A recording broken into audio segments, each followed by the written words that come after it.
इस समय जो हम लोग बात करने वाले हैं वो सेक्शन 161 इस पर बात करने वाले हैं। 160 तक सुबह बात हो गई थी, 161 पर बात होनी है और कहता है जब भी कोई कथन जो धारा 26 या 27 के अधीन सुसंगत साबित कर दिया जाए तो सबसे पहली चीज ये समझ में आनी चाहिए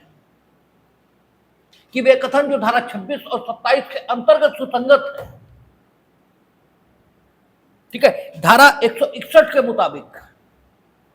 वे पुराने भारतीय साक्ष्य अधिनियम की धारा 158 के मुताबिक धारा 32 और 33 में सुसंगत है। यानी यहां जो कुछ लिखा है वो चर्चा किसके बारे में हो रही है? पुराने एविडेंस एक्ट की धारा 32 और 33 के बारे में। क्योंकि पुराने एविडेंस एक्ट की जो धारा 32 और 33 थी वही नए भारतीय साक्ष्य अधिनियम की धारा 26 और 27 है। तो धारा 32 एविडेंस एक्ट और धारा 33 एविडेंस एक्ट जिन व्यक्तियों के कथनों को साबित करने की बात करती थी या जिन व्यक्तियों के कथनों को साबित किए जाने की परमिशन, इजाजत ये देती थी, वो व्यक्ति कौन थे? जो मर गए। ठीक है, जिनका कोई पता नहीं चल रहा, ये जो वर्तमान में साक्ष्य देने के लिए असमर्थ है, ये जिनकी उपस्थिति इतने विलंब के बिना न्यायालय में सुनिश्चित नहीं की जा सकती जितना विलंब उस मामले की परिस्थितियों में उपयुक्त प्रतीत नहीं होता। ये 4 कैटेगरी के लोग थे जिनके कथनों को अगर वे कथन उन्होंने किसी के भी समक्ष किए, चाहे मौखिक रूप से और चाहे कानून द्वारा अपेक्षित किए जाने की दशा में लिखित रूप से, या अगर कानून की कोई अपेक्षा नहीं है तो बिना लिखे, और उनके वे कथन उन स्थितियों से संबंधित हैं जो स्थितियां धारा 32 या धारा 26 की 8 दशाओं में वर्णित की गई हैं। क्योंकि धारा 32 और धारा 26 जिसे नए एविडेंस एक्ट में कह रहे हैं वो 8 स्थितियों की, ठीक है, चर्चा ये करती है और कहती है कि अगर कोई साक्षी ऐसा है, कोई व्यक्ति ऐसा है, साक्षी तो नहीं कहना चाहिए, अगर कोई व्यक्ति ऐसा है जो मर गया, ठीक है, जिसका पता नहीं चलता, यह जो साक्ष्य देने के लिए अन्यथा असमर्थ हुआ है, यह जिसकी उपस्थिति इतने विलंब के बिना न्यायालय में सुनिश्चित नहीं हो सकती, उसका कोई कथन उन परिस्थितियों में किया गया है जो धारा 32 या धारा 26 में वर्णित की गई है, और उस कथन का संबंध उन विषयों से है जो विषय धारा 32 या धारा 26 की 8 दशाओं में वर्णित किए गए हैं, तो उसका कथन न्यायालय के समक्ष साबित किया जा सकेगा इस तथ्य के होते हुए कि वो व्यक्ति स्वयं मर चुका है या साक्ष्य देने के लिए असमर्थ हो गया है या उसका कुछ पता ही नहीं चल रहा या उस मामले की परिस्थितियों के दृष्टिगत लगने वाले विलंब को देखकर न्यायालय ने बुलाना उचित ही नहीं माना, और स्वयं प्रकार की धारा 33 है जो वर्तमान भारतीय साक्ष्य अधिनियम में धारा 27 है। तो इन व्यक्तियों के कथन इन्होंने जिससे किए थे या कानून द्वारा इजाजत दिए जाने पर जिसके समक्ष लेखबद्ध स्वरूप में किए थे, उन कथनों को न्यायालय के समक्ष उस व्यक्ति के द्वारा रखकर जिसके समक्ष इन्होंने कथन किए थे, वो आएगा और वो बताएगा कि मेरे समक्ष कथन किए थे, जिसके समक्ष कथन किए थे वो न्यायालय में आकर के उस व्यक्ति के कथनों का साक्ष्य दे पाएगा जिसने उसके समक्ष कथन किए थे। जबकि सामान्य नियम, ठीक है, मौखिक कथनों के संबंध में ये भारतीय साक्ष्य अधिनियम की, पुराने साक्ष्य अधिनियम की धारा 60 और नए की भी 60 के आसपास ही होगी। उसमें यह दिया गया है कि अगर आप किसी तथ्य का साक्ष्य देना चाहते हैं तो स्वयं आपको न्यायालय के समक्ष भी आना पड़ेगा और आप उस तथ्य का साक्ष्य तभी दे पाएंगे जब उस तथ्य का व्यक्तिगत अनुभव आपको हुआ हो, यानी आपने उस तथ्य की जानकारी स्वयं अपनी ज्ञानेंद्रियों से प्राप्त की हो। जबकि धारा 32 और धारा 33 जिस व्यक्ति को न्यायालय के समक्ष साक्ष्य देने के लिए योग्य बना रही है, वो व्यक्ति जिस तथ्य का न्यायालय के समक्ष साक्ष्य देगा उस तथ्य का उसने व्यक्तिगत अनुभव नहीं किया। मेरी तरफ देखो शुभ, कहां देख रहे हो, ठीक है, उसने जो न्यायालय के समक्ष साक्ष्य देने आएगा उसने उस तथ्य का अनुभव नहीं किया। तथ्य का अनुभव तो उसने किया था जो मर चुका है, मिल नहीं रहा। तथ्य का अनुभव तो उसने किया था। मृत्यु का कारण जो धारा 32 की धारा 1 उसमें बताया गया है कि अगर कोई व्यक्ति किसी व्यक्ति को अपनी मृत्यु का कारण बताता है कि मेरी मृत्यु इस वजह से हो रही है और वाकई उसकी मृत्यु हो भी जाती है, तो जब कभी किसी न्यायालय में उसकी मृत्यु का कारण प्रश्नगत किया जाए, यानी ये कहा जाए कि उसकी मृत्यु उन कारणों से नहीं हुई है या उन कारणों से हुई है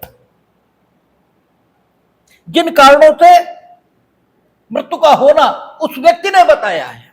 जैसे ए ने कहा एक गोली लगी और ए तड़प रहा है, तो ए के गोली तब भी लग सकती है जब उसने खुद मार ली हो, और ए के गोली तब भी लग सकती है जब ए और बी में झगड़ा हो रहा हो। लेकिन ए के घर वाले बी को मारने के लिए गोली चलाए, दुर्घटना से ए को लगे, और तब भी लग सकती है जब बी स्वयं मार दे। ठीक है, अब ए ने सी को यह बताया कि उसे गोली कैसे लगी, ठीक है, और ए उस गोली के लगने के परिणाम स्वरूप मर गया। तो ए ने सी को जो बताया अपने गोली लगने के कारण के बारे में, यह क्या कहलाएगा कानून की भाषा में, डाइंग डिक्लेरेशन, मृत्युकालिक कथन। कानून की भाषा में ये कहलाएगा। ये लिखित स्वरूप में मजिस्ट्रेट के समक्ष ये भी हो सकता है, और ये किसी के समक्ष किसी भी समय पर यह भी हो सकता है। इसने सी के समक्ष अपने मृत्यु के कारण को बताया है कि फला ने हमें गोली मार दी,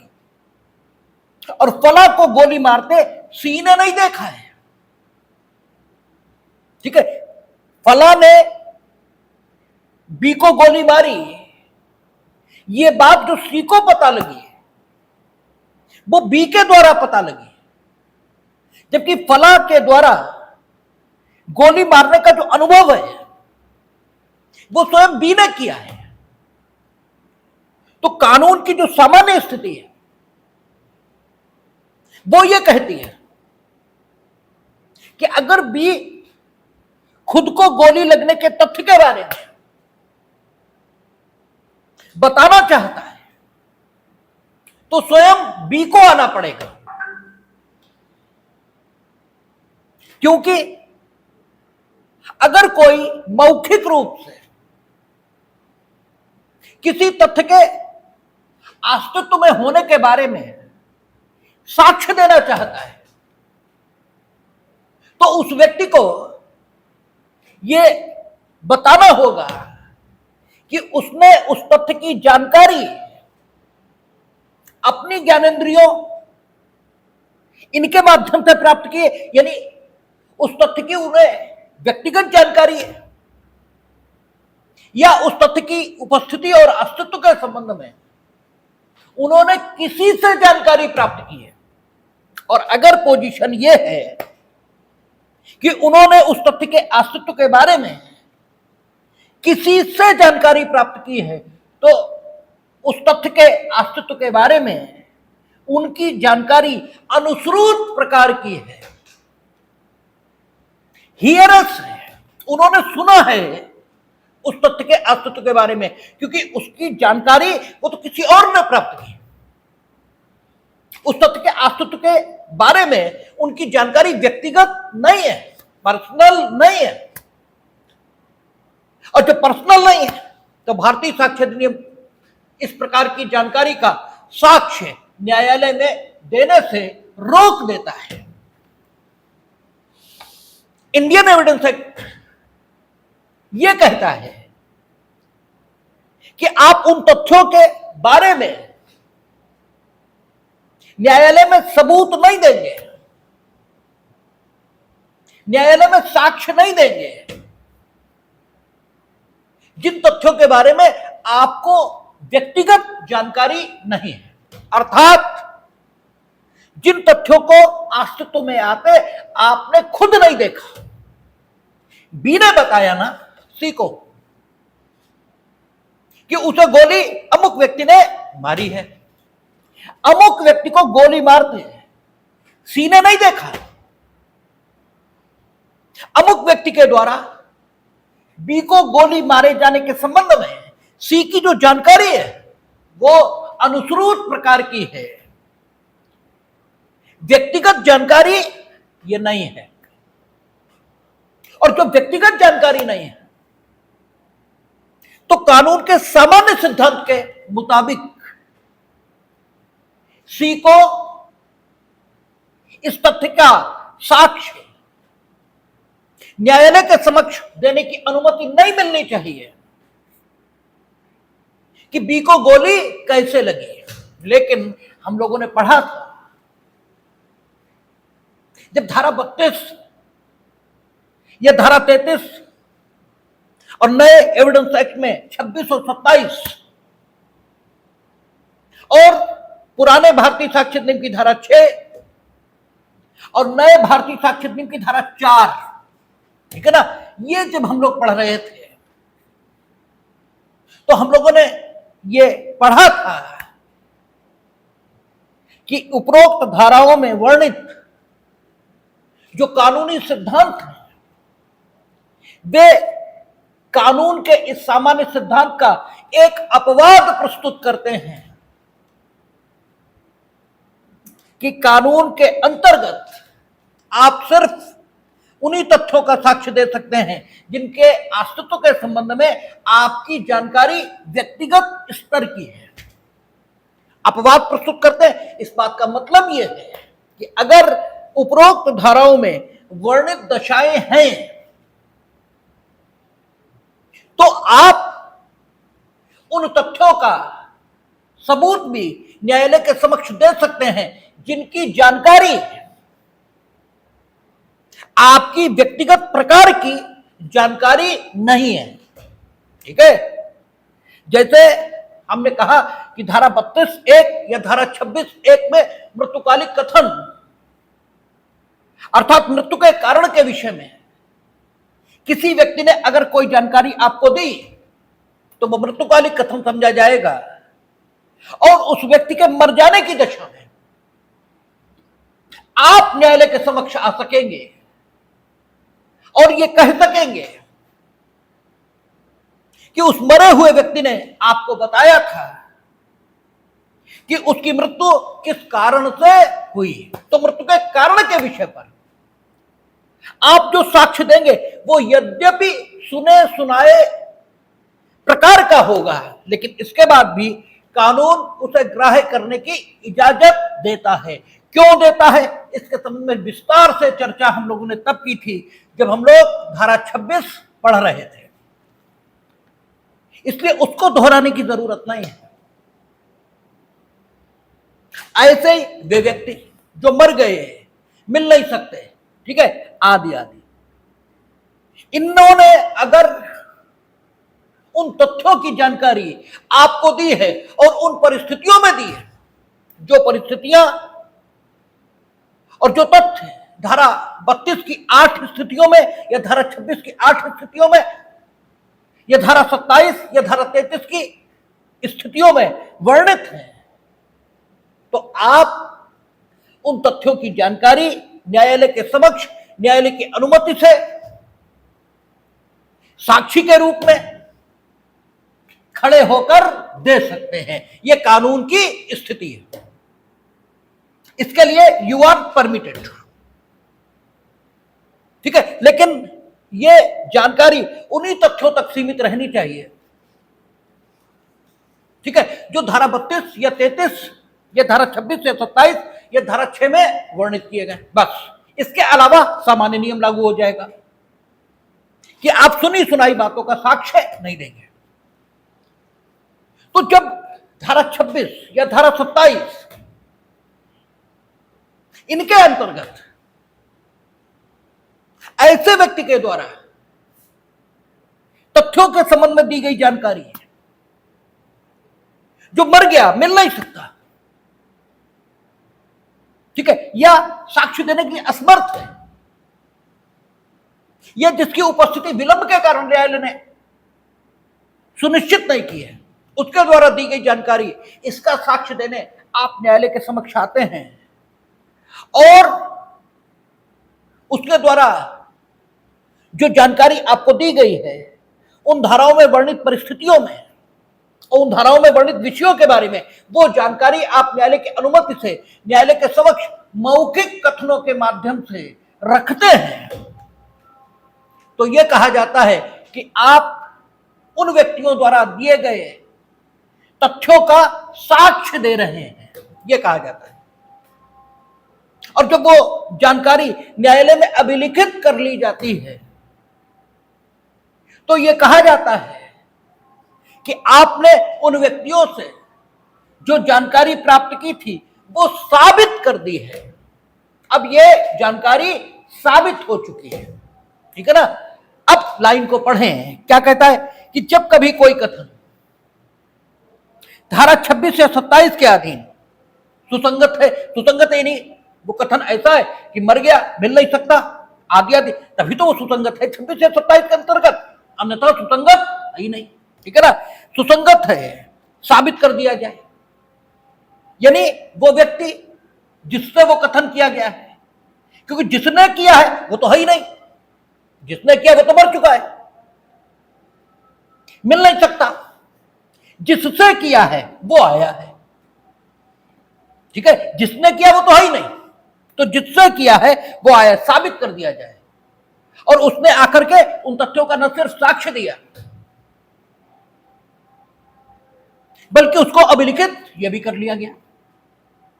तो उसने उन तथ्यों को साबित कर दिया है, यह स्थिति आ गई है, ठीक है। साबित कर दिया जाए तब चाहे उसके खंडन के लिए या संपुष्टि के लिए या जिसके द्वारा वह किया गया था उस व्यक्ति की विश्वसनीयता को अधिक्षिप्त या पुष्ट करने के लिए वे सभी बातें साबित की जा सकेंगी जो यदि वह व्यक्ति साक्षी के रूप में बुलाया गया होता और उसने प्रतिपरीक्षा में सुझाई हुई बात की सत्यता का प्रत्याख्यान किया होता तो साबित की जा सकती है। साक्ष्यों की विश्वसनीयता, इन पर अधिक्षेप कैसे लगाएंगे, उन व्यक्तियों के साक्ष्य के माध्यम से पढ़ा है हम लोगों ने पीछे 158 कि साक्ष्यों की विश्वसनीयता, इसके संबंध में यह साबित किया जा सकेगा कि साक्षी विश्वास के अयोग्य है, और इसे साबित करने के लिए उन व्यक्तियों का साक्ष्य न्यायालय के समक्ष लाया जा सकेगा जो उसे विश्वास के अयोग्य मानते हैं। उसके पूर्व में कोई कथन है जो उसके वर्तमान कथनों से असंगत है, उन्हें साबित करने के माध्यम से, ठीक है, उसकी सत्यवादिता परखने के लिए सवाल किए जा सकते। तो यद्यपि वो व्यक्ति न्यायालय में उपस्थित नहीं है जिसके वे कथन है, वो नहीं है न्यायालय में, उन कथनों का साक्ष्य आप देने आए हो और आपसे उसने वो कथन किए हैं, वे कथन आपके नहीं है, लेकिन ये सुविधा दी गई है कि उस व्यक्ति के संबंध में वे सारे सवाल ये उठाए जा सकेंगे जो सवाल अगर वो स्वयं न्यायालय में आया होता और उसने उन तथ्यों का साक्ष्य दिया होता जिनका साक्ष्य आपने दिया है, क्योंकि वो मर गया है, मिल नहीं सकता, आदि आदि, तो उसकी विश्वसनीयता को खत्म करने के लिए जिन भी बातों को उठाया जा सकता था वे सब बातें उठाई जा सकेंगी। आपसे पूछा जा सकेगा कि देखो ये जो मकतूल था इसका फला से झगड़ा था, यानी जिनके खिलाफ उसने, ठीक है, साक्ष्य दिया है या जिसके खिलाफ उसके द्वारा किए गए कथनों का साक्ष्य उपयोग किए जाने की आशंका है, उससे उसका झगड़ा था, अर्थात उस व्यक्ति के विरुद्ध इस प्रकार के कथन करने का उसके पास कोई हेतु, उसके पास कोई प्रेरणा ये उपलब्ध थी, और इस वजह से वो उस व्यक्ति के विरुद्ध हितबद्ध साक्षी ये हो गया है, ये साबित किया जा सकेगा। आप ये नहीं कहोगे कि हमें नहीं मालूम और वो जानते होंगे ये बात, ये कह के आप बचोगे नहीं। और अगर बचे आप और ये लगा कि आप बच रहे हो, जानबूझकर उत्तर नहीं दे रहे, तो 132 के उपबंध लागू होंगे, ठीक है। 132 यानी आपको उत्तर देने के लिए विवश ये भी किया जाएगा, और साथ में 119 का प्रिजम्पशन ये भी आएगा कि अगर उत्तर दिया जाता तो आपके खिलाफ होता, क्योंकि वह सारी बातें उठाई जा सकती हैं उस व्यक्ति की विश्वसनीयता को खत्म करने के लिए जिसके कथन साक्ष्य के तौर पर किसी अन्य के माध्यम से न्यायालय के समक्ष रखे जा रहे हैं, क्योंकि प्रक्रियाएं दोनों पक्षों के साथ न्याय करने के लिए बनाई जाती हैं। प्रक्रियाएं किसी को बढ़ावा देने के लिए नहीं बनती है। तो सही बात यही है कि धारा 32 और धारा 33, यह जो नए अधिनियम की धारा 26 और 27, उनमें वर्णित जो स्थितियां हैं वे स्थितियां स्वयं में ऐसी हैं कि वे स्थितियां अगर मौजूद होंगी तो उन स्थितियों में जो कथन कर, ठीक है, किया जाएगा उसके असत्य होने की संभावना, उसके झूठ होने की संभावना ये न्यूनतम होगी, ये न्यूनतम होगी, ठीक है। जो लोग नए हैं उन्होंने 32 और 33 को पढ़ा नहीं है, लेकिन जब हमने पढ़ाई थी, आप बाकी सबने पढ़ा है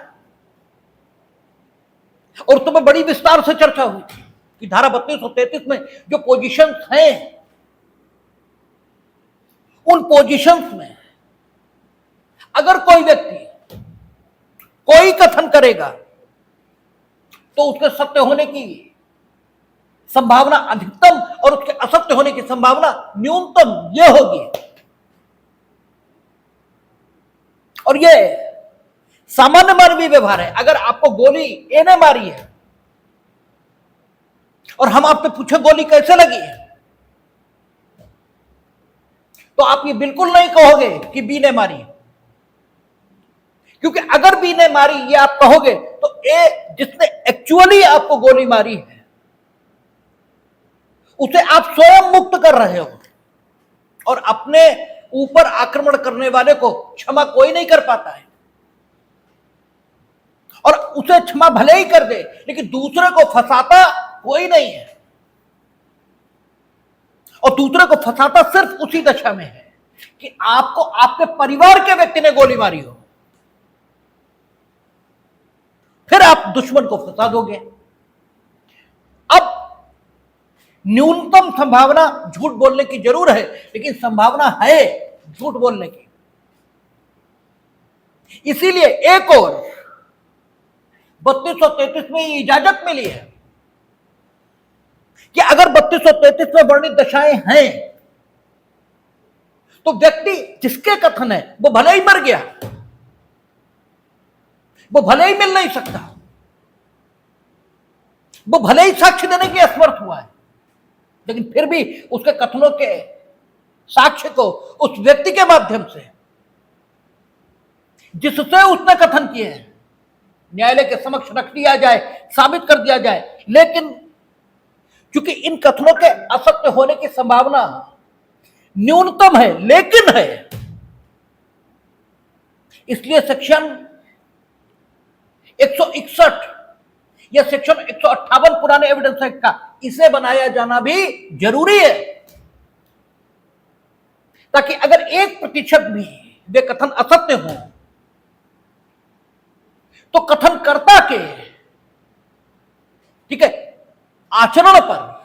और कथनकर्ता की निष्पक्षता पर उसी प्रकार के सवाल खड़े किए जा सके जिस प्रकार के सवाल अगर वो खुद आया होता, मरा न होता और खुद आया होता तो जिस प्रकार से प्रतिपरीक्षा में सवाल करके उसके साक्ष्य पर सवाल खड़े किए जाते, वैसे ही उसके इन कथनों पर भी सवाल खड़े किए जाए, और आप यानी जो भी उसके उन कथनों का साक्ष्य देने आया है उससे यह पूछा जा सके कि देखो जिसके ऊपर आरोप लगाया है उससे इनकी दुश्मनी थी, ठीक है, ताकि यह साबित किया जा सके कि आरोप झूठ है, यानी दोनों तरफ स्थिति बराबर रहे। इसलिए 3233 अगर है तो 158 भी है, 161 भी है, ठीक है। अगर 3233 है तो 158 है, अगर 2627 है तो 161 भी है, और 161 ये ताकत दे रही है कि उस व्यक्ति के जो स्वयं साक्ष्य देने नहीं आया है उस व्यक्ति के कथनों को ठीक है न्यायालय की राय में विश्वास के अयोग्य साबित करने के लिए जिन भी बातों को किया जा सकता था उस दशा में जबकि वो स्वयं साक्ष्य देने आया होता, उन सारी बातों को न्यायालय के समक्ष रखा जा सकेगा इस तथ्य के होते हुए कि उसके कथनों का साक्ष्य देने वो खुद नहीं आया क्योंकि वो मर चुका है, मिल नहीं सकता आदि आदि, ठीक है। तो बराबर की स्थिति दोनों ओर कर दी गई, और यही कानून का काम है, यही प्रक्रिया का काम है कि विचारण को एकदम निष्पक्ष ये रखे, विचारण में सुई किधर भी झुके नहीं, ये एकदम निष्पक्ष बना रहे हैं। और अब जो सेक्शन आप देखेंगे ये प्रैक्टिकली कोर्ट में रोज यूज होते हैं, ठीक है। पुराने एविडेंस एक्ट में 159 और नए में 162 कहता स्मृति ताजी करना, ठीक है, इजाजत दे रहा है सेक्शन, क्योंकि अगर आपने कोई दस्तावेज तैयार किया है, ठीक है, दस्तावेज तैयार किया, इसका मतलब यह हुआ कि उस दस्तावेज में आपने जिन तथ्यों का उल्लेख किया है, उन तथ्यों का अगर अपनी निगाह में आपने उस दस्तावेज में सही सही उल्लेख किया है,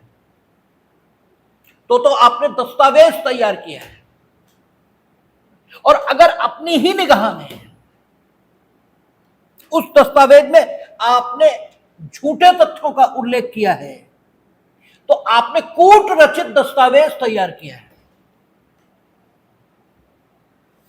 आप जिन तथ्यों को सही समझते थे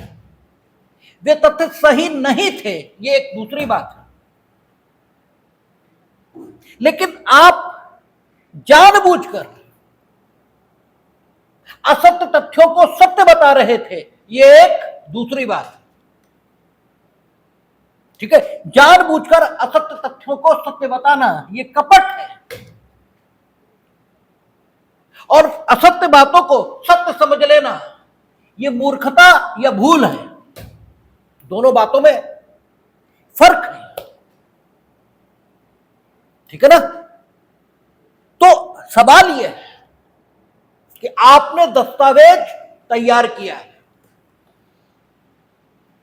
इस सेंटेंस का अपने में मतलब यही है कि आपने उन तथ्यों का उल्लेख उस दस्तावेज में किया है जिन्हें आप सत्य समझते हैं, भले ही वे सत्य नहीं है,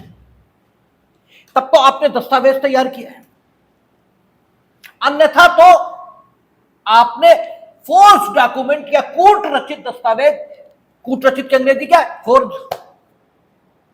अन्यथा तो आपने फोर्स डॉक्यूमेंट तैयार किया है। तो अगर कोई साक्षी न्यायालय के समक्ष साक्ष्य देने आया है और उस दस्तावेज का साक्ष्य देने वो आया है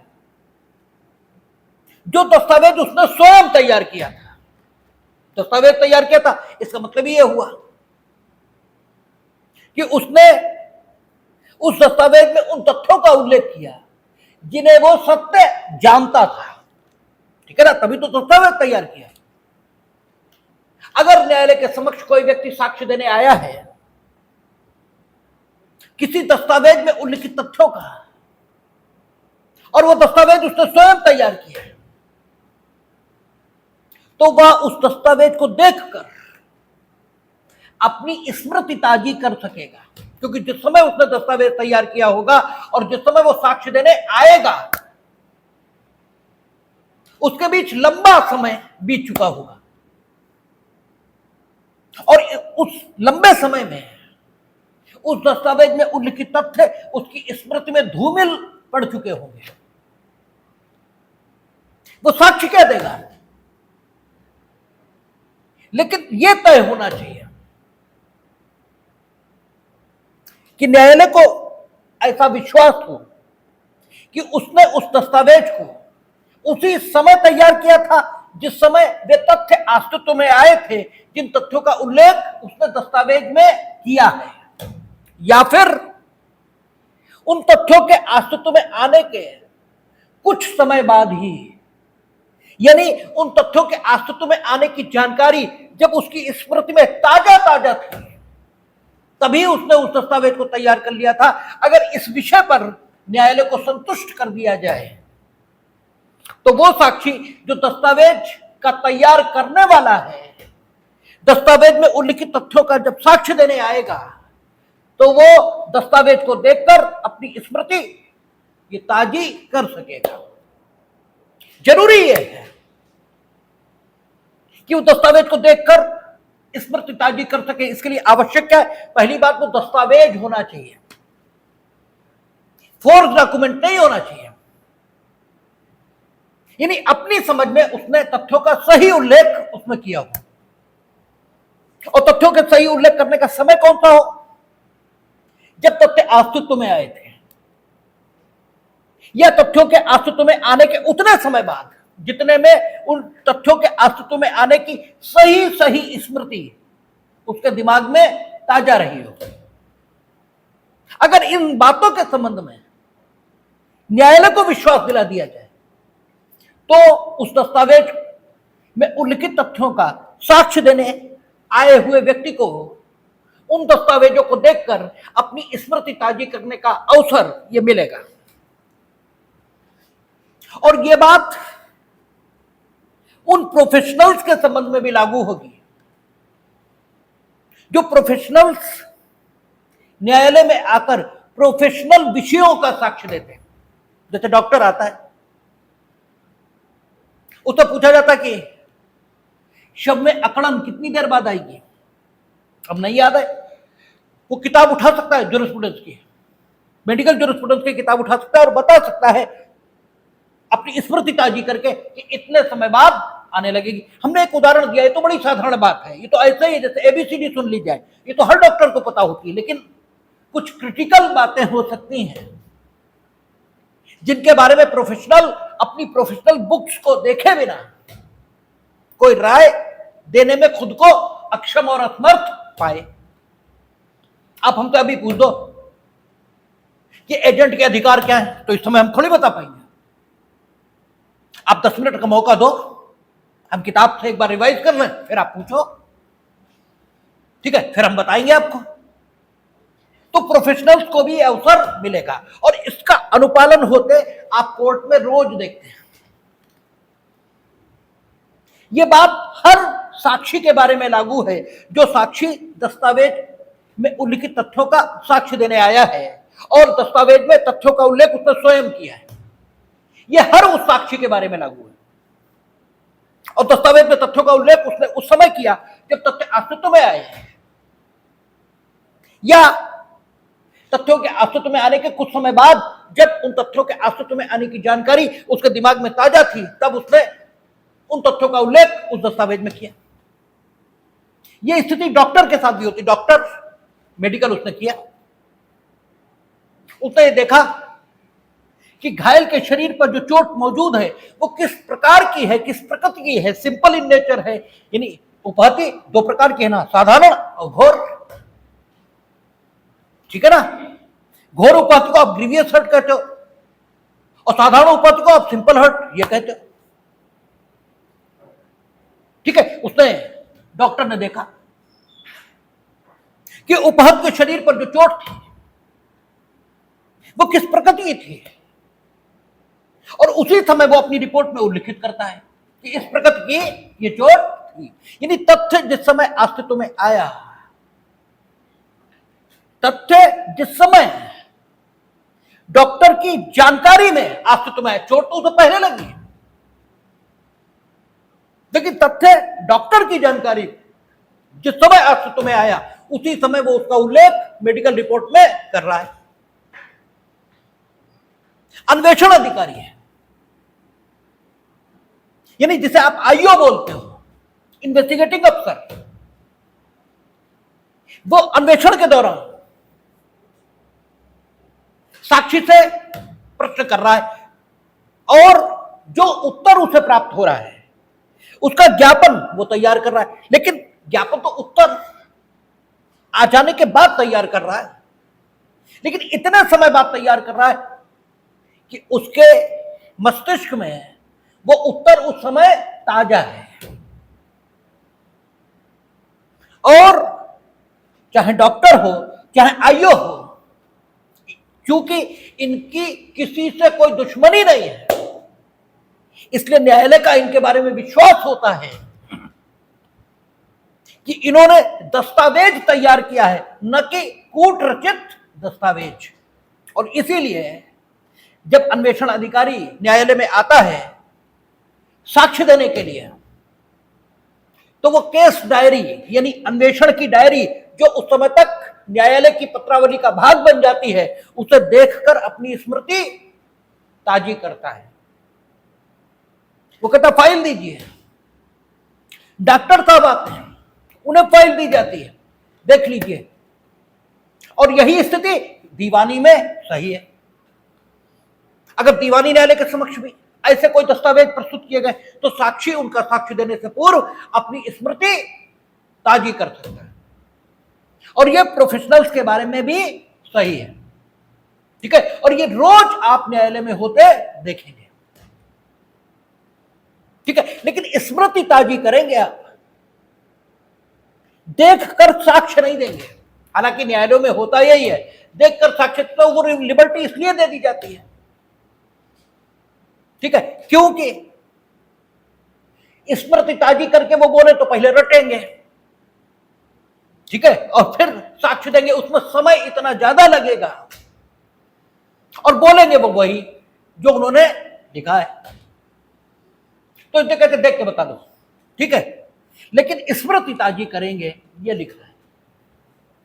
और बाकी फिर अलग रख दिया जाएगा। अब आप तो पूछेंगे स्मृति ताजी हो गई आपके, बताइए, ठीक है। तो अब सेक्शन को पढ़ें, कहता है कि कोई साक्षी जबकि वह परीक्षा के अधीन है, किसी ऐसे लेख को देख करके जो कि स्वयं उसने उस व्यवहार के समय जिसके संबंध में उससे प्रश्न किया जा रहा है, यानी ये सुविधा उस समय भी है, जैसे परीक्षा होने से पहले नॉर्मली अदालत में देख लेते हैं, नॉर्मली परीक्षा होने से पहले देख लेते हैं, ठीक है, लेकिन ये सुविधा तब भी है जब चीफ एग्जामिनेशन या क्रॉस एग्जामिनेशन शुरू हो गया, यानी वो परीक्षा के अधीन आ गया। परीक्षा की प्रकृति क्या है, चीफ है या क्रॉस है, इससे मतलब नहीं है, वो परीक्षा के अधीन आ गया है और उससे आपने कोई प्रश्न किया है, जैसे पूछते हैं कि फला गवाह ने आपको ये बात बताई थी या नहीं बताई थी, बताइए, तो उस समय वो उस दस्तावेज को देख सकता है जिस दस्तावेज में उसने उस साक्षी के कथन को उल्लिखित किया है। वो कह सकता है फाइल दीजिए, और फिर वो देखेगा कि उसने वो कथन लिखा है या नहीं लिखा, और नहीं लिखा है तो उत्तर दे देगा नहीं हमें नहीं बताया था। और ये भी अक्सर वहां होता है, हालांकि लोग गैर जानकारी में इस पर आपत्ति करते हैं, इस पर आपत्ति नहीं हो सकती, क्यों, क्या लिख रहा है, कोई साक्षी जबकि वह परीक्षा के अधीन है किसी ऐसे लेख को देख करके जो कि स्वयं उसने उस व्यवहार के समय जिसके संबंध में उससे प्रश्न किया जा रहा है, या इतने शीघ्र पश्चात कि न्यायालय इसे संभाव्य समझता हो कि वह संव्यवहार उस समय उसकी स्मृति में ताजा था, अपनी स्मृति को ताजा कर सकेगा। यानी परीक्षा के अधीन है, तो परीक्षा के अधीन जब हमने उसको बुला लिया तभी वो परीक्षा के अधीन है, पहले ही वो सारी चीजें देख ली उसने, ठीक है, लेकिन जबकि वो परीक्षा के अधीन हो गया, यानी उसकी मुख्य परीक्षा या क्रॉस एग्जामिनेशन शुरू हो गया और अब कैरी ऑन है, उस समय आपने कोई प्रश्न किया है जिसका उत्तर देने के लिए उसे उस दस्तावेज को देखने की जरूरत है, जिस दस्तावेज को उसने स्वयं तैयार किया है और जिसमें उसने उस तथ्य के अस्तित्व में आने का उल्लेख उस समय किया जबकि वो तथ्य अस्तित्व में आया, या उसके अस्तित्व में आने के इतने शीघ्र पश्चात उसने उसका उल्लेख उस दस्तावेज में किया, जितने समय में वह तथ्य उसकी स्मृति में आना एकदम ताजा था, तो वह उत्तर देने से पूर्व दस्तावेज को देख सकेगा और फिर उत्तर दे सकेगा। उत्तर तो यह होगा ना कि उसने हमें बताया था या नहीं बताया था, उत्तर तो यह होगा ना, लेकिन इस उत्तर को देने के लिए दस्तावेज को देखने की जरूरत यह हो सकती है, ठीक है, इसलिए इस पर सवाल नहीं उठाए जाते, लेकिन उठाए जाते हैं अदालतों में, और आपको मजा आएगा कि जो बहुत तेज जज बना करते हैं, होते नहीं है क्योंकि होते तो कानून की अच्छी जानकारी होती है, जो बहुत तेज जज बनते हैं वो क्या करते हैं, फाइल अपने पास रख ली, अब गवाह पूछना शुरू कर दिया, और ऊपर से कहते हैं कि आपको स्मृति ताजी करने की इजाजत है, देखकर उत्तर देने की इजाजत नहीं है। तो देखकर उत्तर देने की इजाजत, इसका मतलब यह हुआ कि हम ऐसे देखकर उत्तर दें, नहीं, ये नहीं है। लेकिन अगर आपने प्रश्न किया है तो प्रश्न का उत्तर देने से पूर्व भी हमें स्मृति ताजी करने की इजाजत है। आप हमें फाइल दो, आपके प्रश्न के आलोक में हम उस फाइल को पढ़ेंगे और फिर फाइल आपको दे देंगे वापस और फिर जवाब देंगे। लेकिन इस सब में टाइम लगेगा, इसीलिए प्रक्रिया ये अपनाई जाती है कि फाइल उसी के पास रहने देते हैं और कहते हैं पूछो। पूछा, उनने देखा, बता दिया। लेकिन जो बहुत तेज बनते हैं वो कई बार ये भी अपनाते हैं प्रक्रिया जो होनी गलत होती है, क्योंकि क्या लिखा है, जबकि कोई साक्षी परीक्षा के अधीन है। भाई लिखा तो ये है ना, और उससे प्रश्न किया गया है, तो प्रश्न का उत्तर देने से पूर्व वह अपनी स्मृति को ताजा कर सकता है। लिखा तो ये है, ठीक है। अच्छा, परंतु साक्षी उपर्युक्त प्रकार की है, किसी ऐसे लेख को भी देख सकेगा जो किसी अन्य व्यक्ति द्वारा तैयार किया गया हो और उस साक्षी द्वारा उपर्युक्त समय के भीतर पढ़ा गया हो, यदि वह उस लेख का उस समय जबकि उसने उसे पढ़ा था सही होना जानता था, उस लेख को भी वो देख सकेगा। यानी साक्षी परीक्षा के अधीन है, उससे प्रश्न किया जा रहा है किसी ऐसे लेख के बारे में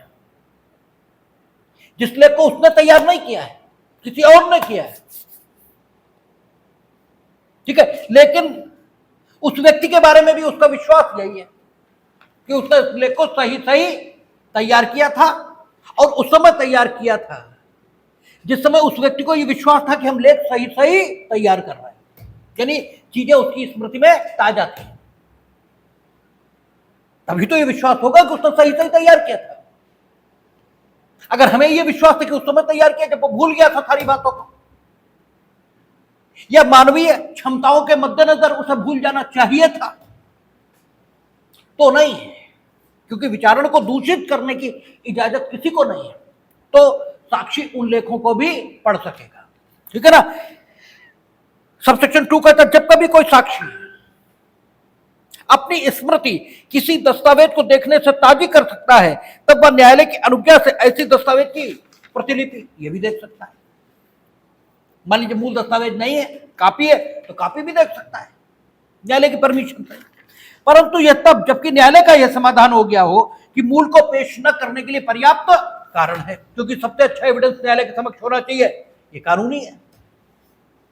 परंतु यह और कि विशेषज्ञ अपनी स्मृति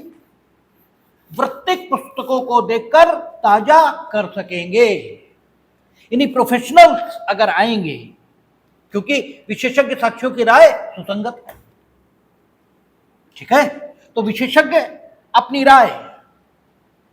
जिन पुस्तकों पर आधारित करते हैं उन पुस्तकों को देखकर वे अपनी स्मृति को ताजी करने के उपरांत स्वयं से किए गए सवालों का जवाब ये दे पाएंगे, ठीक है। तो स्मृति ताजी करना ये आपका यहां पर हुआ। फिर क्या कहता है 163, कोई साक्षी किसी ऐसी दस्तावेज में जैसी धारा 162 में वर्णित है, वर्णित तथ्यों का भी चाहे उसे स्वयं उन तथ्यों का विनिर्दिष्ट स्मरण नहीं हो, पर साक्ष्य दे सकेगा यदि उसे यकीन है कि वे तथ्य उस दस्तावेज में ठीक ठीक अभिलिखित थे। डॉक्टर साहब का कहना है हमें बिल्कुल याद नहीं है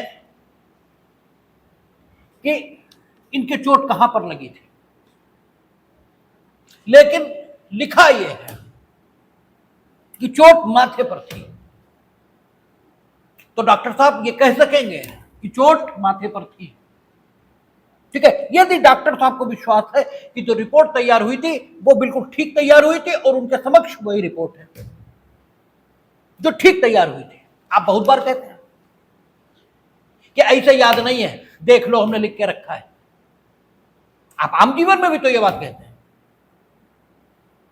ठीक है। आप आम जीवन में कई बार ये बात कहते हैं कि ऐसे में कुछ नहीं याद है, क्या हुआ था हमें नहीं याद है, लेकिन जो हुआ था वो हमने लिख के रखा है, देख लो, ठीक है। और आप देखकर वो बताते हैं कि हां यही हुआ था, या आपसे पूछा जाता है ये हुआ था, याद है तुम्हें ठीक ठीक, तो आप कई बार कहते हैं यार याद तो ठीक ठीक नहीं है, लेकिन अगर लिखा है तो फिर यही हुआ होगा, क्योंकि लिखा बिल्कुल सही था उस समय। ये भी आप कहते हैं। तो कोई साक्षी जो दस्तावेज में लिखे तथ्यों का साक्ष्य दे रहा है, वो तथ्य भले ही उसकी स्मृति में इस समय ताजे नहीं हैं, लेकिन अगर वो दस्तावेज में लिखे हैं और दस्तावेज सही तैयार हुआ था, इसका उसे विश्वास है, तो वो अपने साक्ष्य में उन तथ्यों के अस्तित्व में होने के संबंध में विश्वास पूर्वक साक्ष्य दे सकेगा, और ये नहीं कहा जाएगा वो मिथ्या साक्ष्य दे रहा है, क्योंकि ये वैसे तो अर्ध सत्य माना ही जाएगा। जो आपको याद ही नहीं है, ठीक है, उसका साक्ष्य आप कैसे दे दोगे, क्योंकि वो तो आपको याद ही नहीं है ना। तो अगर दस्तावेज में उल्लिखित है तो आपने कैसे उल्लिखित किया उस तथ्य विशेष के बारे में आप ये तो नहीं बता सकते, लेकिन फिर भी क्योंकि वो तथ्य उस दस्तावेज का भाग है, जिस दस्तावेज के बारे में, यानी जिस संपूर्ण दस्तावेज के बारे में आपका विश्वास ये है कि वो बिल्कुल ठीक है, वो तथ्य उसी दस्तावेज में उल्लिखित है, इसलिए भले ही उस तथ्य के अस्तित्व में होने के संबंध में आपकी अपनी जानकारी है, ये एकदम करेक्ट नहीं है, इसके बाद भी आप उस तथ्य के अस्तित्व में होने की, ठीक है, जो गवाही है, जो साक्ष्य है, ये न्यायालय के समक्ष दे सकते हो। इसके बाद आप दृष्टांत देखें, कहता कोई लेखाकार, लेखाकार की अंग्रेजी क्या होती है, अकाउंटेंट, या इसमें लिखी बुक कीपर। कोई लेखाकार कारोबार के अनुक्रम में, यानी नेचुरल कोर्स ऑफ बिजनेस जो है, नेचुरल कोर्स ऑफ बिजनेस यानी डायरी लोग रोज रोज लिखते हैं, अकाउंट रोज तैयार करते हैं, तो कहता है कि कोई लेखाकार कारोबार के अनुक्रम में नियमित रूप से, यानी रेगुलर रखी जाने वाली बहियों में जो बुक्स, जो अकाउंट उसके द्वारा रेगुलरली मेंटेन किया जाता है, उन अकाउंट्स के संबंध में कोई बुक कीपर, कोई अकाउंटेंट, कोई लेखाकार ये साक्ष्य देने आया है। और स्थिति क्या बन रही है, कोई लेखाकार कारोबार के अनुक्रम में नियमित रूप से रखी जाने वाली बहियों में उसके द्वारा अभिलिखित तथ्यों का परिसाक्ष्य दे सकेगा यदि वह जानता हो कि बहियां ठीक ठीक रखी गई हैं, यद्यपि वह प्रविष्ट किए गए विशिष्ट संव्यवहारों को भूल गया है। उसे याद नहीं है कि तुम 200 रुपए दे गए थे, कब दे गए थे, कौन सी तारीख थी, कौन सा दिन था, कौन सा महीना था, किस समय आए थे, पानी उस दिन गिर रहा था नहीं गिर रहा था, इस सब से कोई मतलब नहीं। अकाउंट बुक में लिखा है और अकाउंट बुक ठीक से मेंटेन की गई है, आपको विश्वास है कि ठीक ठीक मेंटेन है, इसमें कोई गड़बड़ी नहीं है, तो उसमें लिखा है कि दे गए थे तो दे गए थे, भले ही हम उस विशिष्ट संव्यवहार को भूल गए, स्पेसिफिकली हमें कुछ भी याद नहीं है, ठीक है। तो ये इसकी सुविधा भी 164 के माध्यम से आपको मिली है, और ये होनी ही चाहिए। ये सारी चीजें एकदम उचित हैं, इसमें कुछ भी अनुचित नहीं दिखाई देता, ठीक है। फिर आपका कहता है स्मृति ताजी करने के लिए प्रयुक्त लेख के बारे में प्रतिपक्षी का अधिकार। भाई आप स्मृति ताजी करोगे तो अपोजिट जो पक्षकार है उसे भी तो उस दस्तावेज के बारे में कोई हक ये होना चाहिए, ठीक है। न्यायालय ये तो नहीं कह सकता कि पत्रावली मेरी है, हम इन्हें दिखाएंगे इन्हें नहीं दिखाएंगे। यद्यपि न्यायालय की पत्रावली नहीं होती, पत्रावली दीवानी मामलों में वादी की होती है और फौजदारी मामलों में अभियोजन की होती है। न्यायालय तो कोई मतलब ही नहीं, कहते हैं हमने मुकदमा दायर किया है, तो पत्रावली किसकी है, आपकी है। आप न्यायालय के समक्ष रखे हो, न्यायालय उस पत्रावली का विचारण कर रहा है, तो यह भी भ्रम है कि पत्रावली न्यायालय के न्यायालय की अभिरक्षा में है, कस्टडी न्यायालय की है, पत्रावली हमारी है, या तो वो वादी की है और या अभियोजन की है, ठीक है ना। लेकिन चूंकि न्यायालय एक निष्पक्ष एजेंसी है, इसलिए वादी अपने द्वारा तैयार डॉक्यूमेंट को, या कोई भी साक्षी अपने द्वारा तैयार डॉक्यूमेंट को देखेगा और जिस पक्षकार के पक्ष में साक्ष्य देगा, ठीक है, तो विपक्षी को भी उस दस्तावेज को देखकर इस साक्षी से प्रश्न करने की इजाजत ये मिलनी चाहिए। हम भी तो देखें दस्तावेज में क्या लिखा है और तुम क्या बता रहे हो, ठीक है, किन परिस्थितियों में वो लिखा है, उसमें ओवर राइटिंग तो नहीं है, वो कटिंग तो करके नहीं लिखा गया है, इसका मतलब दस्तावेज ही फर्जी है। और दस्तावेज अगर फर्जी है तो उसमें लिखित जो तथ्य हैं उनका साक्ष्य आप थोड़ी दोगे। आप एज ए प्रिंसिपल आए हो, रजिस्टर लेकर, आपको याद नहीं कि बच्चे का एडमिशन कब हुआ, और जन्म तिथि का साक्ष्य उस मामले में महत्वपूर्ण है, लेकिन आप कह रहे हो मेरे एसआर रजिस्टर में लिखा है इसलिए हम बता रहे हैं कि बच्चे का एडमिशन इस दिन हुआ और इसकी डेट ऑफ बर्थ ये है। अगर रजिस्टर हम नहीं देखेंगे तो हम ये कैसे तय कर पाएंगे कि रजिस्टर फर्जी है। तुम आज ही बना के लाए हो ये रजिस्टर। बच्चे की डेट ऑफ बर्थ आप दस्तावेज में उल्लिखित होने के आधार पर कब बता सकते हो, जबकि स्वयं दस्तावेज ठीक होना चाहिए तभी तो। और आपका विश्वास ये दस्तावेज के बारे में ये हो कि वो दस्तावेज ठीक है तभी तो देंगे, ठीक है। आप कहे तो मेरा विश्वास है इस बात पर कि ये दस्तावेज ठीक है, तो आप कहते हो सिर्फ इसलिए तो हम नहीं मान लेंगे। वो दस्तावेज वाकई ठीक होना चाहिए, और अगर वो ठीक है तो हमें भी ठीक लगेगा। उस दस्तावेज, ठीक है, अर्थात रजिस्टर को जब हमने लिया तो उस पर ना तो नंबरिंग है, ना ये लिखा है ये कब शुरू हुआ, बीच में पेज फटे हैं, कटिंग की गई है। अब भाई तुम कैसे कह रहे हो ये ठीक है, और अगर कह रहे हो तो झूठ कह रहे हो ना। अब तुम बच्चे के डेट ऑफ बर्थ का साक्ष्य कैसे दे दोगे। तो प्रतिपक्षी को भी देखने का हक दस्तावेज को मिलना चाहिए, ठीक है। न्याय की मांग यही है, इसीलिए धारा 164 बनाई गई है कि पूर्ववर्ती अंतिम दो धाराओं के उपबंधों के अधीन निर्दिष्ट किए गए किसी लेख को प्रस्तुत किया जाएगा और प्रतिपक्षी को दिखाया जाएगा यदि वह उसकी अपेक्षा करे। ऐसा पक्षकार यदि वह चाहे उस साक्षी से उसके बारे में किसके, दस्तावेज के बारे में प्रतिपरीक्षा कर सकेगा, यह भी हक होगा उसका। और ये कचहरी में रोज होता है, उन्हें लाओ, हमें लाओ रजिस्टर, पहले तो वो दे लेते हैं, फिर वो कहते हैं हमें लाओ। और देखिए इस मेडिकल में यहां पर ये पेन बदला हुआ है या नहीं बताओ, कहते हैं हाँ है, ठीक है। तो फिर उस दस्तावेज के बारे में प्रतिपक्षी देखता है उसको, और फिर प्रतिपरीक्षा वो उस दस्तावेज के बारे में भी कर सकता है, क्योंकि दस्तावेज के बारे में अगर प्रतिपरीक्षा नहीं होगी तो कैसे काम चलेगा। दस्तावेज तो तुम फर्जी बना ले आओगे और कहोगे असली है, हमें विश्वास है,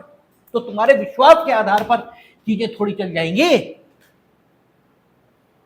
तो ये आप देख रहे हैं कि एविडेंस एक्ट दोनों के साथ एकदम बराबर का व्यवहार ये कर रहा है, और प्रक्रिया बनती इसीलिए है।